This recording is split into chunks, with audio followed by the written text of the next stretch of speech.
Morning, everybody. Sorry I'm not there today. I woke up this morning and my daughter Kate is quite sick, so I'm taking care of her. But I understand you guys will be respectful as you always are, because every substitute teacher comes here going, wow, this is a great school, and I totally believe that too.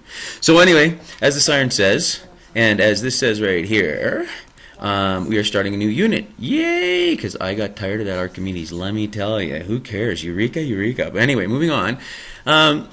This will be the checklist that you follow today, okay? First, I want you to do a self-assessment. Now, this self-assessment is essentially that 10% on your report card that relates to your behavior, how much effort you put into the things you do in class, whether or not you try to be organized, whether or not you work and are respectful about the time you use. Basically, it's how seriously you take the class. You need to be honest, because I'm going to look at it. And if you give yourself a 10 out of 10, I might not give you a 10 out of 10. So it's better to be honest, because in the report card, or I'm sorry, in Home Logic, it's not the report card anymore, it's called Home Logic, I'm going to put in basically what I think you deserve. And I'm going to be very honest about it. So you try to be honest too. And if you feel there's some things, you remember to do the back. It asks you what you could do differently and some plans that you might have in order to maybe change your work effort if you feel that that's a concern. This is done personally. It should be completely quiet in the room. Okay, and could I get a student, maybe the student at the beginning of the alphabet, to collect them at the end? It should take, I don't know, 5 to 10 minutes. Next, what we're going to do is we're going to start thinking about our next unit, cells and systems. Now it says cells and systems. Systems, what they're actually relating to, are body systems, the systems in your body that make you able to live and breathe. Okay, and we'll go into that. What do you know or think you know about what makes up all life and how it is organized? This may be done alone or with a partner.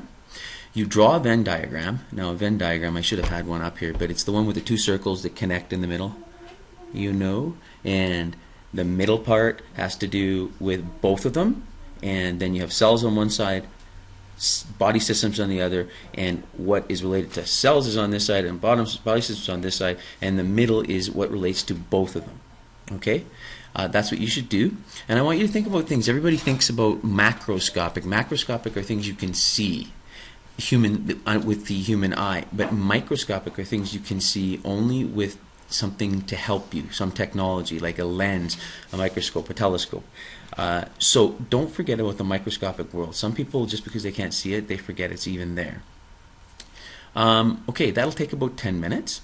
Once you've done that for about 10 minutes, or you feel you've got as much as you can join up with, I'm sorry, don't join up.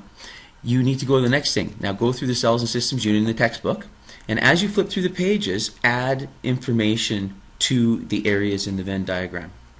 That should take you approximately 10 minutes. Once you've done that, please be reminded, it should not be ridiculously loud in the class. If it is, there will be a problem. I don't mind people talking, but when it gets goofy, that's unacceptable. Okay, so that should take you about 10 minutes reading and looking through the textbook to add to your Venn diagram. And also in that 10 minutes, once you've flipped through and you've added a bunch of stuff, you can join another group and share the information you found. Don't start talking about what you did on the weekend. Thank you. Now, that should take you about 30 to 40 minutes of the class. There probably won't be a lot of time left. If there is, then I would like you to watch this 6-minute screencast that introduces the first topic, which is living organisms. There's quite a bit of information you need to know in this one. This should take you about, well, it's 6 minutes. It'll take exactly 6 minutes. I put in 10 just in case you need it. And then last is Mrs. Gren, and you will understand what I mean by Mrs. Gren. She's an easy way to remember all the life processes that all living things need. They need to poop or excrete. They need to respire or breathe. So there's lots of different things that a living organism needs to do in order for it to be alive. Okay, that should take about 10 minutes. These last two, if you do not get time to do them in class, I would like you to watch them at home. It's only 15 minutes of homework. Okay, and they're quick and easy to watch. Make sure you actually understand what you're watching. Okay, thanks a lot. Have fun and be good.